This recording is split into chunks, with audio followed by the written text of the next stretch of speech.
India's voice to the world. I'm Lipakshi Khurana, coming up in the next 30 minutes. Campaigning for 7th and final phase of Lok Sabha elections slated for June 1st reaches its peak.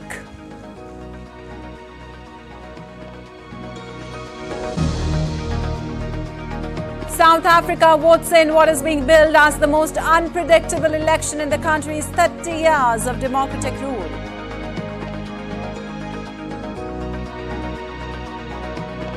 United Arab Emirates President Sheikh Mohammed bin Zayed Al Nahyan visits South Korea. Defense and energy high on agenda. Both nations signed deal to cut import duties.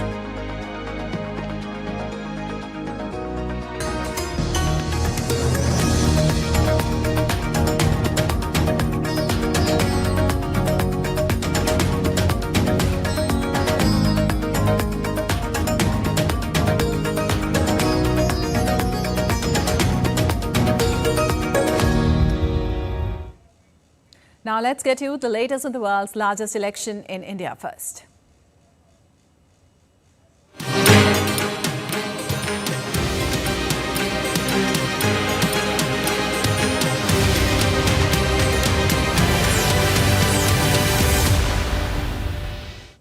Well, India is all set to vote for the 7th and the final phase of general elections. 57 constituencies across 8 states and union territories will vote on the 1st of June. Fate of 904 candidates will be decided in this phase. 13 seats each in Uttar Pradesh and Punjab, 9 in West Bengal, 8 in Bihar, 6 in Odisha, 4 in Himachal Pradesh, 3 in Jharkhand and 1 seat in the union territory of Chandigarh will go to the polls in the 7th phase.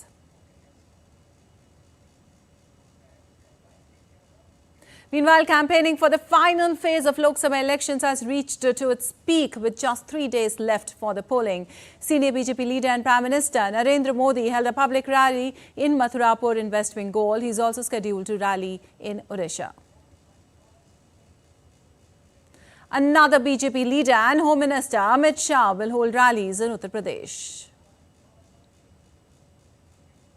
BJP President JP Nadda will be campaigning in eastern Indian states of Jharkhand and West Bengal. Top leaders of opposition parties are also making a last-ditch attempt to woo voters in their favour. Congress Party's National President Mallikarjun Kharge will hold rallies in the eastern Indian state of Odisha. Congress General Secretary Priyanka Gandhi will be on a campaign trail in the northern Indian state of Himachal Pradesh.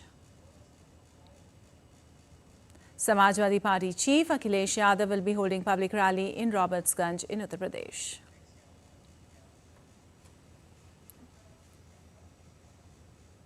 And as India goes to polls for the final phase, Punjab braces itself for general elections on the 1st of June. With political fervour reaching its peak, voters eagerly await their turn to cast their ballots in what promises to be a pivotal moment in the state's political landscape. Our correspondent Amritpal Singh reports from the state. As Punjab heads for polls, it's embroiled in a four-cornered electoral battle on almost all of the 13 Lok Sabha seats in the border state. Aam Aadmi Party, the ruling party in Punjab, and the Congress, who are India bloc partners, are fighting against each other in the state. The Shiromani Akali Dal and the Bharatiya Janata Party, who were alliance partners till 2020, when the Akali Dal broke away from the NDA coalition, are contesting this election on all seats separately. The Bahujan Samaj Party is also for the first time contesting alone on all seats in the state. There are 4-corner or 5-corner contests on almost on all the 13 seats. We can easily say that 9 of the 13 seats are facing 4-corner contests and another 4-5 seats, even if we include Chandigarh, they are facing a 5-corner contest. While for political parties it's about seats and vote shares, for the voters what matters most is what the political class does to improve their everyday life. For me as a woman voter, what matters the most is safe and secure environment for me and my daughter and every other woman and girl child around. You know what farm distress is all about. We want a government that resolves the issues of the farmers. Analysts point, what matters most to people are issues related to drugs, farm distress, employment and development. The political slugfest, therefore, is wrapped around this. For the Congress, the challenge is to maintain its stellar performance of 2019, where it got 8 out of the 13 seats in Punjab. For the Aam Aadmi Party, which is the incumbent government in the state of Punjab, the idea is to improve its tally of 1 from the last time around. For the Akali Dal, it is a fight for relevance in state politics of Punjab, and the BJP would want to get at least 1 seat in its kitty, if not Gurdaspur or Hoshiarpur, at least Jalandhar. With cameraman Manmohan Singh, this is Amritpal Singh for DD India in Sahibzada Ajit Singh Nagar, Punjab. All right, one of India's battleground states, Bihar, was the talk of the town in recent times due to its challenging political alliances. It accounts for 40 lower house seats, the 4th highest in India. Up next is a report which tells you all about the state's political and historical significance as it goes to polls in the last phase of India's general election on the 1st of June.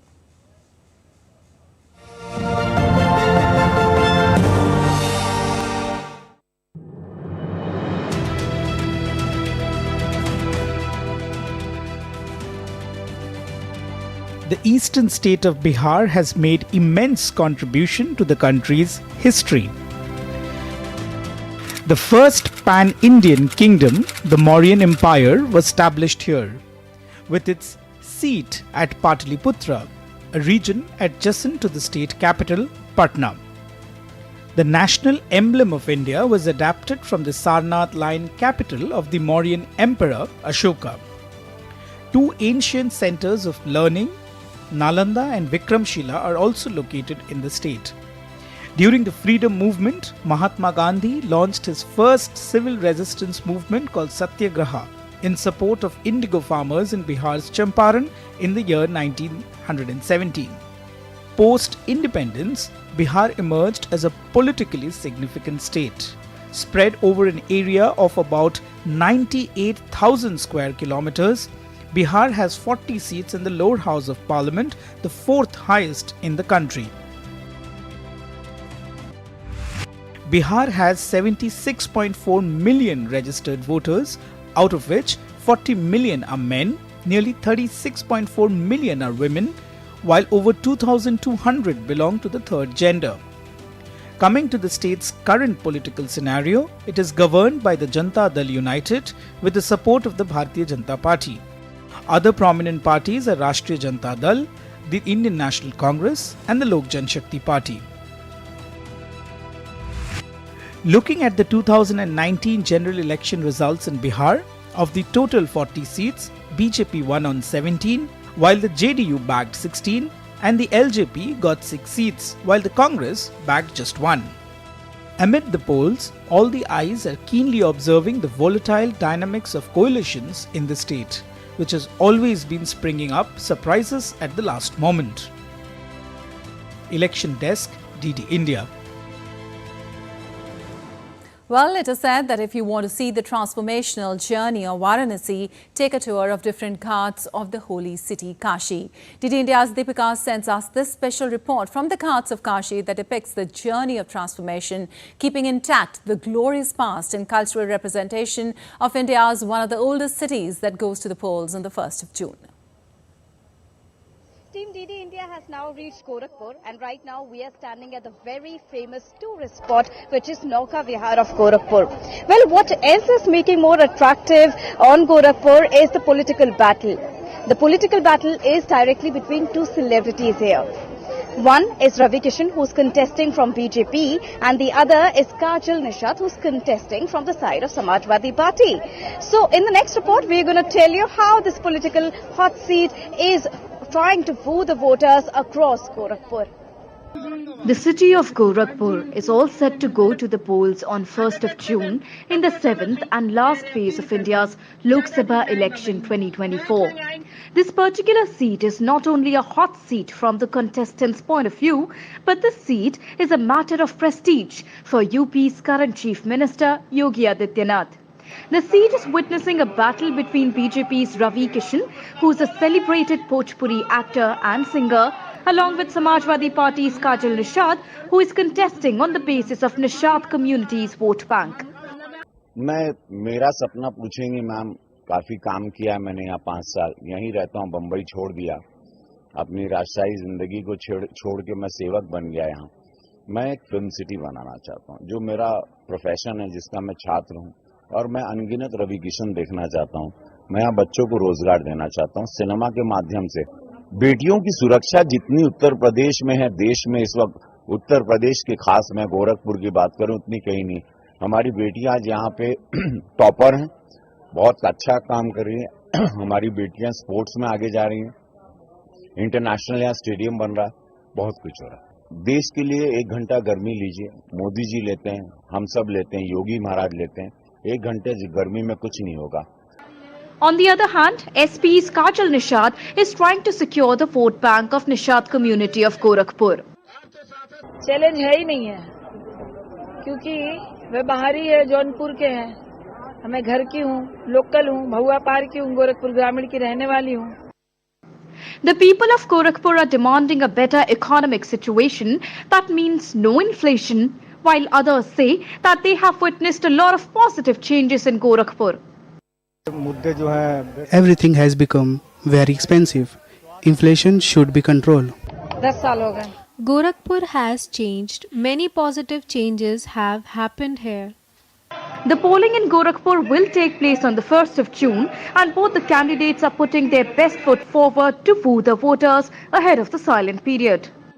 So there you heard the version of both political parties and how they are trying to woo the voters ahead of the polling, which is all set to take place in Gorakhpur on the 1st of June. So don't forget to vote on the 1st of June and vote for your favorite party. Cast your vote for your political right. With camera person Sanjeev, this is Deepika reporting for DD India from Gorakhpur. And Indian Army's Major Radhika Sen has been selected to receive a UN award recognizing her advocacy for women and girls while serving as a peacekeeper. UN Secretary General Antonio Guterres will present Radhika Sen with the 2023 Military Gender Advocate of the Year award on the occasion of the International Day of UN Peacekeepers. The award recognizes the efforts of a military peacekeeper in promoting the principles of the 2000 Security Council resolution that calls for protecting women and girls from conflict-related sexual violence and sets gender-related responsibilities for the UN. Sen is the second Indian peacekeeper to receive the honour after Major Suman Gawani, who served with the UN mission in South Sudan and received the award in 2019. While India proudly stands as a leading contributor to UN peacekeeping, showcasing India's unwavering commitment to global peace and security, India's permanent representative to the United Nations, Ruchira Kamboj, in a message lauded Major Radhika Sen of the Indian Army, who served as a UN peacekeeper. This year, we are particularly honoured to receive the UN Gender Military Advocate Award for 2024, a powerful testament to India's steadfast dedication to gender equality and the invaluable role of women in peacekeeping. We hence proudly celebrate Major Radhika Sen, whose exemplary service and leadership have earned her this distinguished award. Congratulations, Radhika.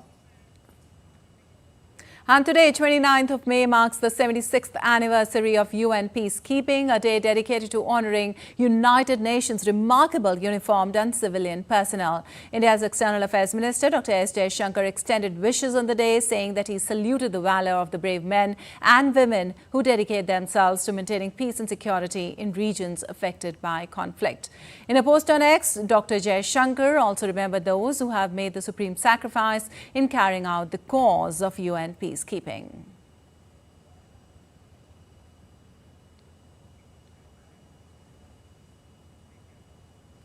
Also, while interacting with intellectuals in Shimla and the North Indian state of Himachal Pradesh, India's External Affairs Minister Dr. S. Jaishankar reaffirmed that India is exerting pressure to become the permanent UNSC member. He said that our aim is to achieve it as soon as possible. He also recalled when India got the opportunity to become UNSC permanent member but had forgone the chance. जो UN security council का सवाल जो है, हमारी कोशिश तो है कि जितनी जल्दी हमें स्थायी सदस्यता मिल जाए, हम तो वो ज़रूर चाहेंगे, पर ये लक्ष्य जो है इतनी आसानी से प्राप्त नहीं होगा क्योंकि आज भी जो परमानेंट मेंबर्स जो हैं उनकी बहुत चलती है, यूएन में भी चलती है, यूएन के बाहर भी चलती है। वो किसी भी, आज गाज़ा की बात हो, यूक्रेन की बात हो, वो जो है अपने बीच में जो आपस की डीलिंग जो करते हैं, दुनिया को जो प्रभावित जो करते हैं, इसीलिए वो नहीं चाहेंगे कि इसमें 5 जो है 6 या 7 या 8 बन जाए। And still to come in this edition of DD India Live. The stormy Donald Trump hush money trial comes to its last stage after 6 weeks. Prosecution and defense are making final arguments for the jury's consideration.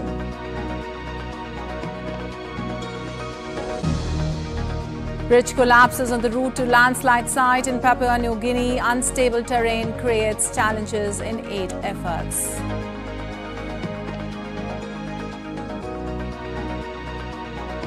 And yellow metal again break records. Gold share in forex reserves at 11-year high.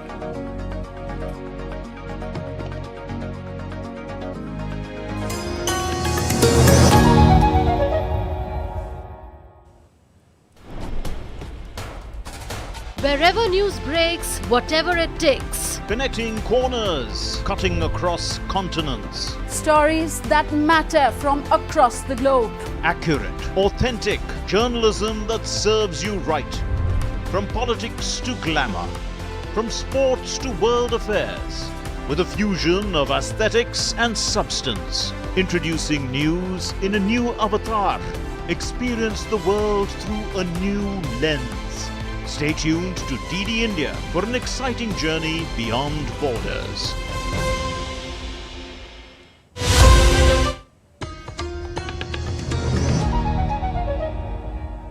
Welcome back. You're watching DD India Live. I'm Vipakshi Khurana, and moving on, Indian mountaineer Satyadeep Gupta has scripted history by becoming the first person to scale Mount Everest and Mount Lhotse twice in one season, and the first Indian to traverse the 2 peaks in 11 hours and 15 minutes. Gupta scaled the 8,516-meter high Mount Lhotse on Monday at noon and the 8,849-meter high Mount Everest at 12:45 a.m. midnight, according to Pioneer Adventure Expedition, which organized the expedition.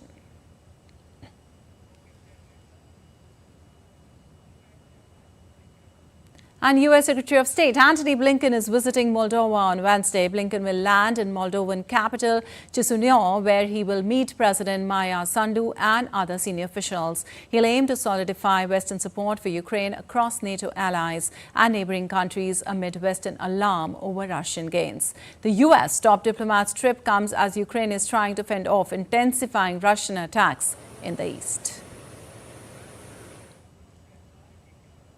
And French President Emmanuel Macron and Germany's Olaf Scholz held a joint Franco-German cabinet meeting in Grancy, a town in Germany, on Tuesday. The leaders said Ukraine should be allowed to hit military sites inside Russia from which missiles were being fired at Ukrainian territory, but not other targets. They added as long as Ukraine respected the conditions given by countries that supply the weapons, it was allowed to defend itself. Earlier, Russia's Putin warned the West and said by proposing to let Ukraine use Western-supplied weapons to strike inside Russia could trigger a global conflict. We think that we should allow them to neutralize the military sites from which the missiles are fired, the missiles and basically the military sites from which Ukraine is attacked. But we must not allow them to hit other targets in Russia, obviously civilian capabilities or other military targets. Les sites militaires d'où sont tirés? Well, Israel's military on Tuesday denied striking a tent camp in the southern Gaza city of Rafah. Chief military spokesperson Rear Admiral Daniel Hagari said that despite efforts to minimize civilian casualties during the strike, the fire that broke out was unexpected and unintended. He added that Israel is investigating what may have caused such a large fire to ignite. Despite our efforts to minimize civilian casualties during the strike, the fire that broke out was unexpected and unintended. This is a devastating incident which we did not expect. We are investigating what caused the fire that resulted in this tragic loss of life. The investigation is ongoing. Well, the Biden administration on Tuesday said it was closely monitoring the probe into the Israeli airstrike, but that the recent deaths in Rafah didn't constitute a major operation there that crosses red lines. National Security Council spokesman John Kirby told reporters that there was a real danger that Israel could become further isolated from the international community with the manner in which it is conducting its operations.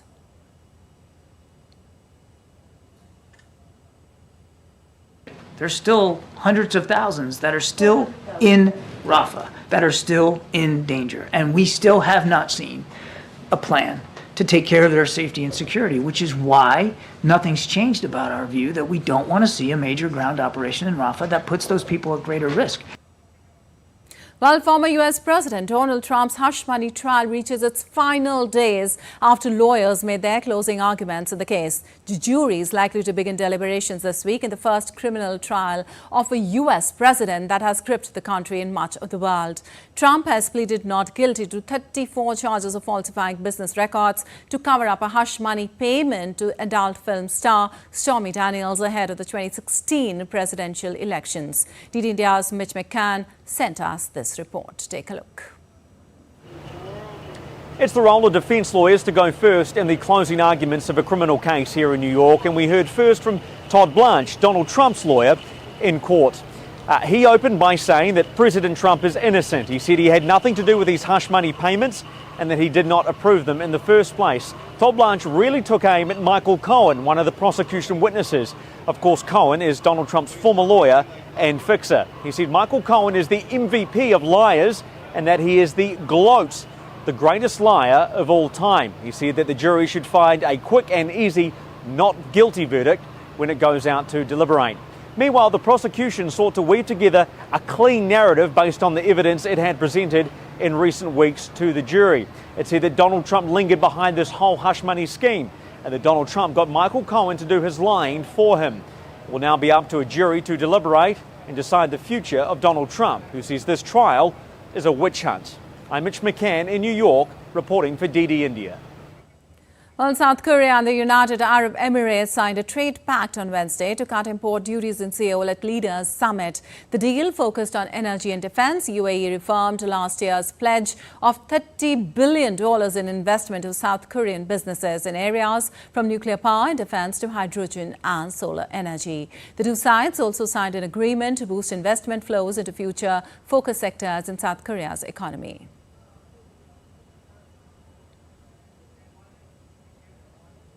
And South Africans are voting today in what is being billed as the most unpredictable election in the country's 30 years of democratic rule. The governing African National Congress is projected to lose its parliament majority for the first time, possibly paving the way for the country's first coalition government.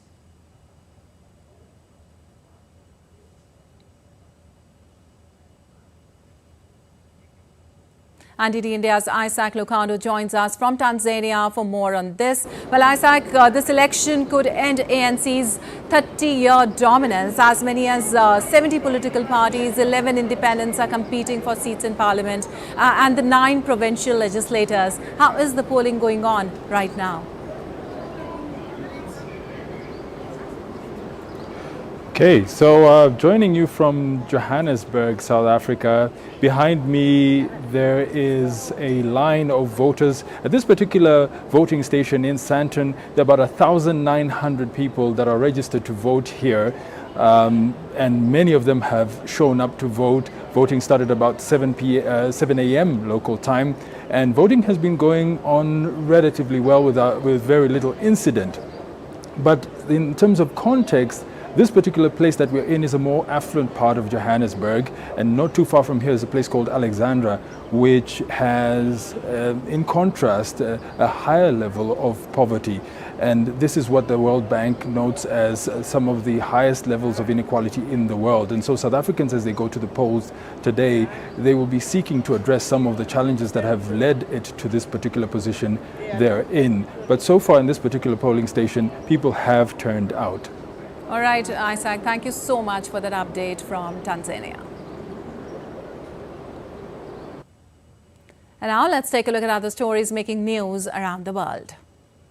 A bridge has collapsed on the main route for getting aid and equipment to the site of Papua New Guinea landslide that buried at least 2,000 people. International Organization for Migration said the area was still unstable, forcing aid teams to proceed cautiously to prevent another disaster. Papua New Guinea Prime Minister James Marape blamed extraordinary rainfall and changes to weather patterns for multiple disasters, including the landslide. France has decided to lift the ban that it had imposed on social media app TikTok on its overseas territory of New Caledonia with an aim to restore calm in the Pacific Ocean island.